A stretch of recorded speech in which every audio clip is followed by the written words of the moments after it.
Përshëndetje miq, mirë se erdhët në podcastin e radhës të Blokonomi, një podcast i cili i dedikohet sipërmarrësve të suksesshëm në 40 vjeç në Shqipëri, Kosovë dhe në Maqedoninë e Veriut. Sot kemi një sipërmarrëse, ka një histori shumë interesante për të treguar, vjen nga një plus 10 vite në tregun e punës edhe plus 4 vite në tregun e sipërmarrjes. Unë e njoh shumë mirë historinë e saj, po dua që këtë rrugtim të Liridonës ne ta ndajmë sot me ju. Kam sot në podcast Liridona Shala, e cila është themeluese e Don Artit. Liridon, përshëndetje. Faleminderit shumë, është nëse të jem me ju. Edhe kem edhe një emocion të përparta. Do ta quaj Liridonën goca e duarve të arta.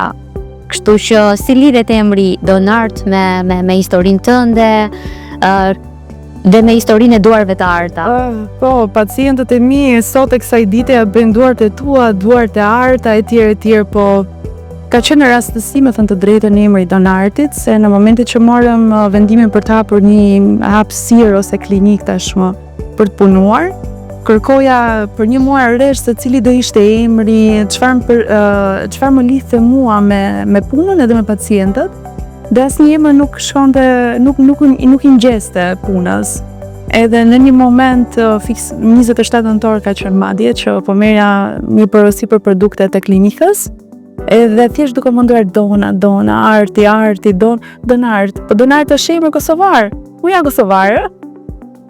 Lidhet Arti i Donës, kështu që Don Art edhe është thjesht emër. Don Art Physio Aesthetic Clinic, sepse është klinik fizioterapie dhe estetike së bashku. Fizioterapie, ti ke studiuar për fizioterapie? Fizioterapie. Shumë vite më përpara dhe ke punuar në industri apo jo? Po, fizioterapi, masterin, po ashtu edhe të gjithë trajnimet apo specializimet që lidhen me fizioterapinë. Sidomos fizioterapinë për nofë, duke qenë se unë punoj për shumë vitesh me problemet e artikulacionit. Çfarë do të thotë fizioterapi për nofullën? Për këdo që atëherë fizioterapia nuk është thjesht një degë apo një shkencë që merret me gjitha problemet e trupit. Secili fizioterapist specializohet në një kondit të caktuar për trajtuar. Ka fizioterapist që merret me traumat ortopedike, që merret me anën neurologjike të pacientit, sepse domethënë problemet ne i kemi të ndryshme, pra nuk kemi thjesht një problem me thyrjen e këmbëve ose të kotave, se po e marr shumë klishe.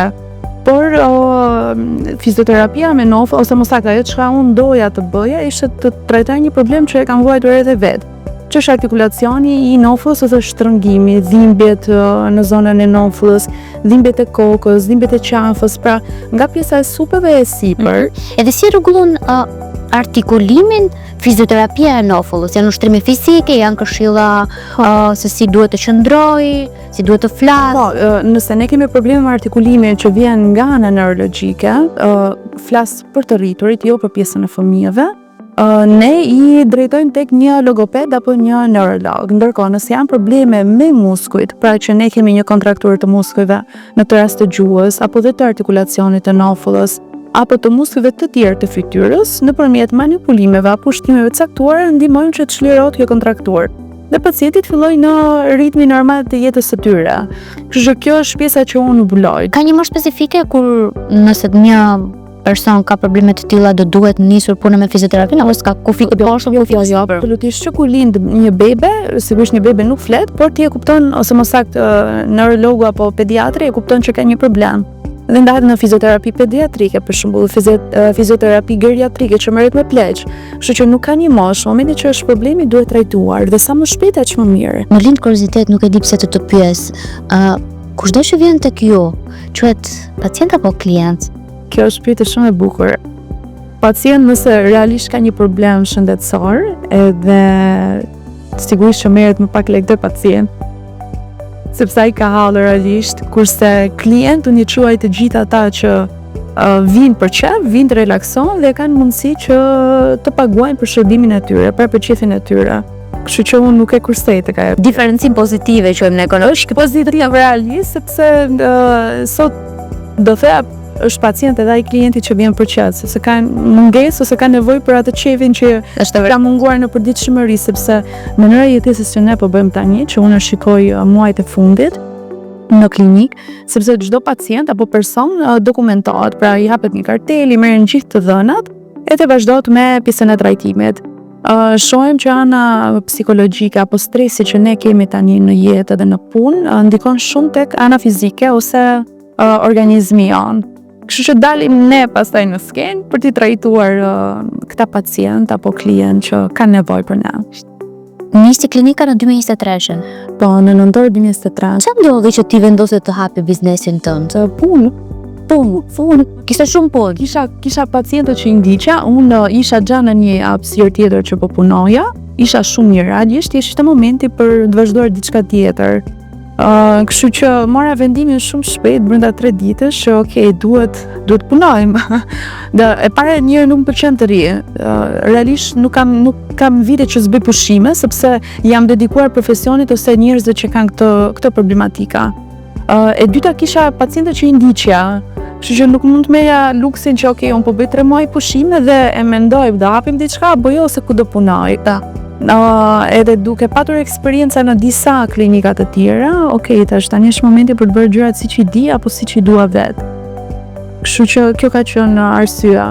Ti tregon shumë qetë, shumë chill, po si ka qenë ai muaj jot i parë? Ka qenë kaq i qetë apo ka qenë një katastrofë më vete që ti nuk dije s'ku kishe, tash apo bëje të vjetuar? Shiko, ka qenë shumë stres. Unë e kam nxjerrë në rrjetet sociale, nuk para tregoj shumë dhimbjet e mia, domethënë kam kaluar shumë peripeci, por njerëzit nuk kanë pse i dinë hallet e tjerëve. Mundohem të shpërndaj shumë pozitivitet dhe besoj duhet ta kesh parë që më motivoj pafund. Madje kur jam okay, që atëherë besoj jam shumë e lumtur. Sepse pse mos ti bësh mirë dikujt që të ndjek. Ata që të besojnë dhe të ndjekin, prandaj vazhdojnë të ndjekin. Nuk kam pse i dinë hallet e mia, por ai muaj, me thënë të drejtën, ka qenë një nga muajt ose një nga vite, se më kanë ndodhur shumë peripeci, më sfidues, por që më kanë rritur. Si ishte të gjejë vendin tënd të parë për të hapur klinikën? E kam gjetë hapësirën për 2 ditë. Dhe thjesht ka qenë shumë keq si hapësirë. Domethënë ka qenë shumë, nuk do thëja dëmtuar, por që ai që e kishte mbajtur përpara kishte nevojë për rregullim, po. Kishte nevojë për shumë rregullim. Nuk bëra investime të mëdha dhe vazhdoj të besoj që biznesi në vitet e para të saj, nuk e di nëse jam saktë apo jo, nuk ka nevojë për investime të mëdha në hapësirë, sigurisht duhet të jetë komode, por ka nevojë për investim në punë edhe në shërbimin si shërojme. Po, kështu që mendoj kjo ka qenë ajo plusi im që në gjithë vitet e eksperiencës, mundova që ti bëj aq shumë që mos e dukej shumë hapësirë, po sa ka qenë thjesht. Ka qenë e mbaj mend klientit tënd të parë në atë nëntor? Po, e mbaj mend shumë mirë dhe vazhdon të jetë kliente. Erdhi klient nga portofoli kliente që ti ke pasur në tjera? Ka qenë nga Instagrami, sepse unë pak a shumë e dija që do ta hapja në fund nëntorit ose në fillim dhjetorit. Nuk e dinim datën sepse nuk kishim gjërat brenda klinik. Domethënë kishim 2 recepcione dhe atë raftin e punës te një krevat. Sa pas asgjë tjetër klinika. Si ka qenë ti shërbesh klientin tënd të parë me këto kushte? Shiko, edhe krenari dhe turp, jam ndjerë shumë e turpëruar, sepse vija nga klinika që ishen shumë të kuruara, por edhe krenari, sepse unë kam turp, do më thënë edhe kur s'kam asgjë, unë e shtri aty pacientin për tokë, edhe pacienti s'ka për ta pa kur, as nuk do përmend kur vendin që është bërë trajtimi, vetëm ka përthënë që jam kënaqur shumë.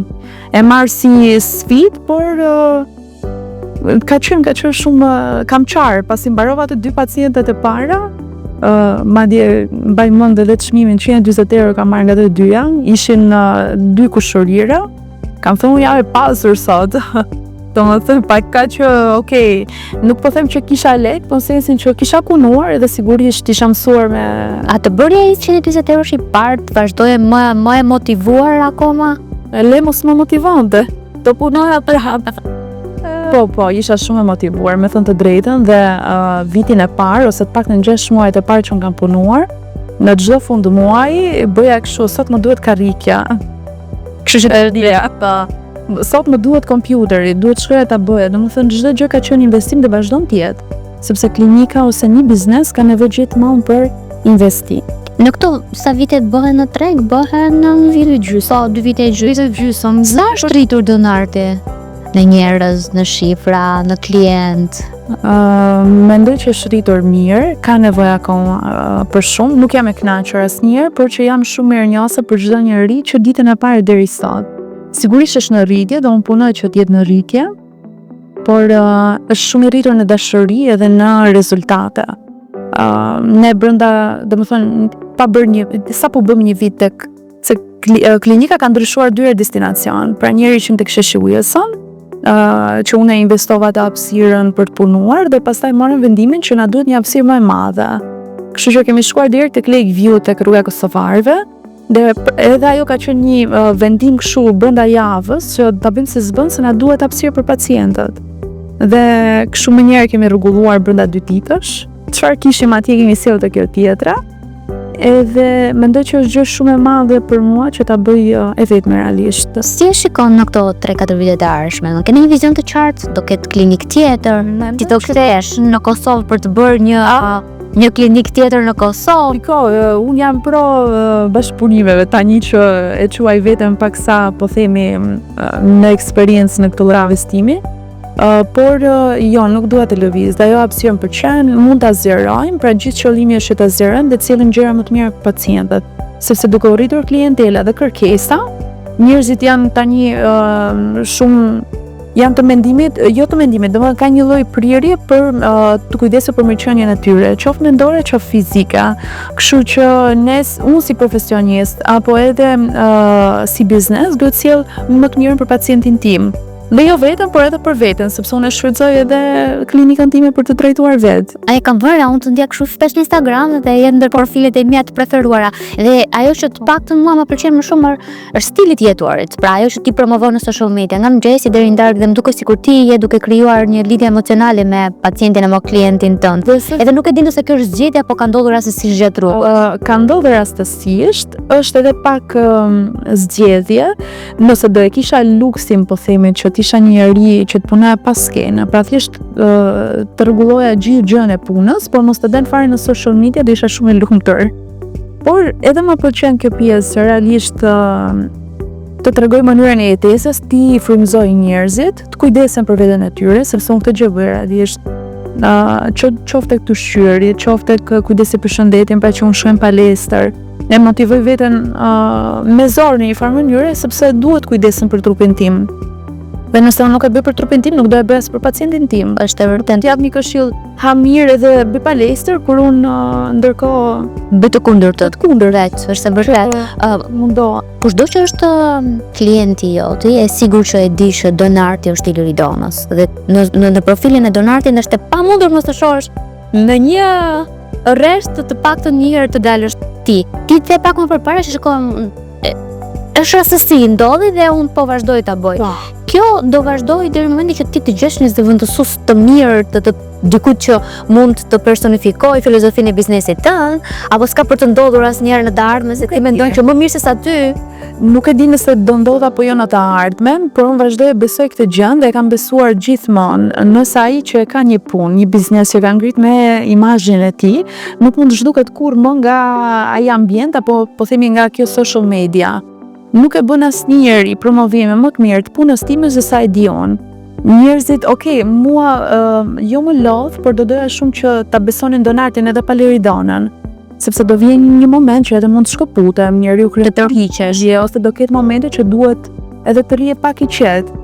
Por që mua më shijon realisht ai kontakti me njerëzit më shijonet shumë, sa kur bëj një ditë apo një ditë, 2 ditë, kur marr ndonjëherë pushim me 3-4 ditë, ai momenti që vite puna realisht më mbush. Kënë ndonjë që më shkruajnë po ashtu, ku jep se si që isha unë, nuk naqa, jam shumë e lumtur me secilën nga vajzat që punoj, po kur je ti aty është një gjë tjetër kimi. Ke të ndonjëherë jo për ndonjë klient që mund të ketë ardhur apo ka kërkuar një shërbim specifik? Po. Mos ta ndash që për fundit çfarë ka ndodhur? Domethënë është klienti, është shërbimi që ka kërkuar. Atëherë, unë besoj shumë që nëse një punë duhet bëhet mirë, duhet që unë të jem mirë me gjën që bëj, edhe të ndihem mirë edhe me pacientin. Para shumë vitesh edhe bëja edhe ku nuk më pëlqente diçka, sepse ma kërkonin, edhe ose se duhet merrni ato lekët në fund. Por nuk besoj se një biznes ecën thjesht duke I bërë gjërat pa dëshirë. Të paktën unë besoj në punën time. Mund ta konkretizosh ti realisht me shërbimin I kërkuar ka qenë një gjë që Për shembull ne nuk bëjmë injeksiona në klinikë, edhe kur ne insistojmë pse nuk i merr, pse nuk e bëj unë, e dua nga ju, apo domethënë gjëra ose shërbime, trajtime që realisht ne nuk i bëjmë, nuk mundem, jo. Ose kur fillojnë pastaj dhe më bëjnë se ka lloj pacientësh që vijnë ose klientësh, ambienti është aq i qetë dhe secili flet me zot ulet, sa momenti që na vijnë njerëz që e prishin atë qetësinë dhe rehatin e secilit pacient që paguan për qetësinë e tij, jo, nuk e kemi.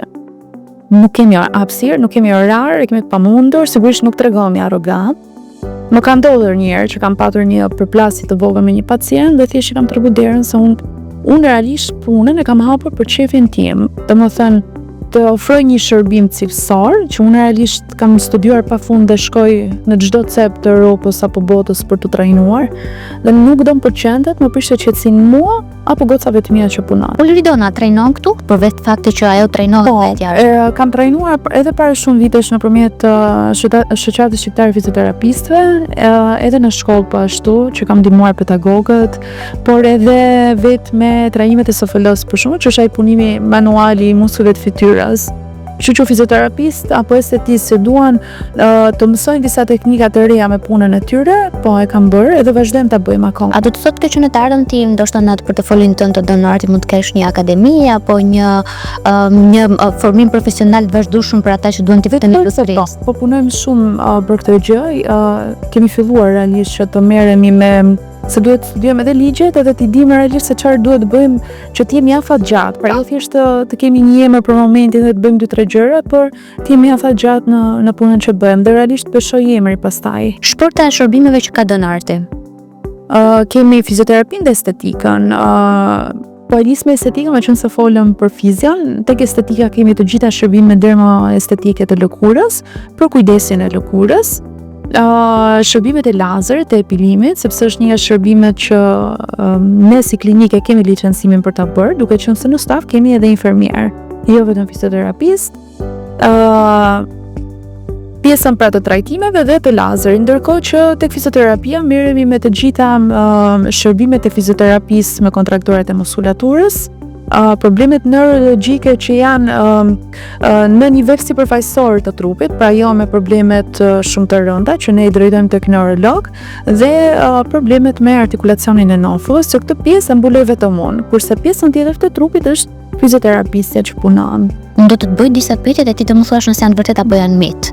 Okej. Thuhet që dhimbja e qafës vjen nga stresi, e vërtet apo mit? E vërtet. E vërtet. Po. Domethënë, është vërtetuar vitet e fundit. Edhe tek ne, pra mund të gjejmë shërim ke donarti për stresi. Ko thonë që s'ka shërim stresi. Unë mundon të punoj shumë anë në psikologjitë të pacientit, kështu që me 2-3 llafe edhe qetësojmë. Mit apo e vërtet, estetika është vetëm për bukuri, jo për shëndet. E gabuar, është mit. Është për të domethënë, po, mit. Okej. Fizioterapia është vetëm për sportistët. Mit. Është mit, është për të gjesh, për të gjithë. Që kur lindim edhe deri kur të mbyllim syt. Bruksizmi është thjesht shtrëngimi i dhëmbëve, mit apo e vërtet? Është e vërtet, por nuk lidhet thjesht me shtrëngimin e dhëmbëve, edhe nga problemet të tjera që në këtë rast është përsëri dhe stresi. Edhe stresi ndikon. Trajtimet janë të dhimbshme, mit apo vërtet? E vërtet, ka dhe të dhimbshme. Domethënë mos të dhimbë Në jo, po është dhimbje qefi ajo.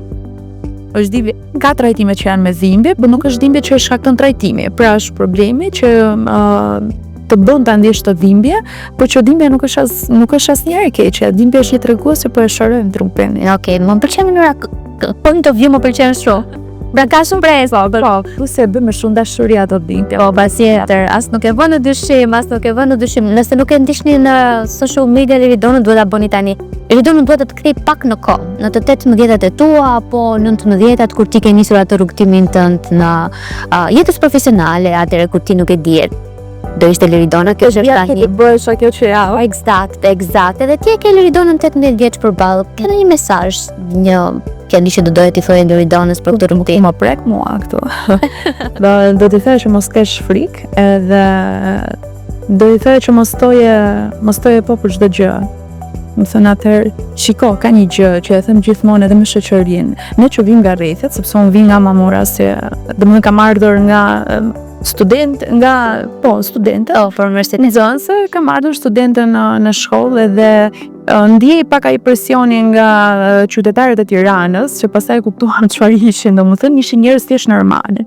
Kështu që e kisha shumë atë presion realisht dhe e kam përjetuar pak, kështu që vetëm zgjidhja që unë i thoya vetes gjithmonë ti duhet mësosh të bësh më mira. Po. Kështu që jam sigurisht që më ka ndikuar pak nga ana psikologjike në moshë të re, i bie 20-21, por që do doja që t'i thoja ose t'ja u them edhe gjithë njerëzve, mos thoni gjithmonë po, e bëj unë po, se jo. Nëse ti e ndjen që duhet thënë jo, duhet thënë jo. Se si ka qenë Ridona deri në 18, ka pas të besim që ke ti tani, ose këtë është dërvjetësinë të komunikuar, të sigurinë në gjendë që po bën. S'ka qenë. Është shumë e ndrojtur. Okej, isha domethënë jashtë, po themi, shkollës ose me shoqërinë time isha hedhur, e kam patur gjithmonë këtë. Sa ndonjëherë më bërtisnin në shtëpi, thoni pse e ka që hedhur, jo për keq, por që ndonjëherë krijohet edhe konflikte me shoqërinë, por isha e ndrojtur, domethënë kur kam ardhur këtu kisha ato momentet e mia që isha shumë e urtë. Por tani me këtë liridon që je tani, unë e kam vështirë të tim nga përqeshur, se domethënë që del kështu flet tani pa frikë, po sigurisht si çdo njeri që kur është i vogël e ka këllë ndroje dhe vjen piqet edhe bëhet më. Po, është rrugtimi i jetës që të diferencë. Unë të falenderoj për podcastin sot. Falenderoj që e shijova shumë këtë podcast. Edhe unë do e mbyll këtë podcast me artin e të sonit jon. Kështu që shumë faleminderit që na ndoshët. Bashkë të shihemi të mërkurën e ardhshme në orën 20 nga unë Blerina, natën e mirë.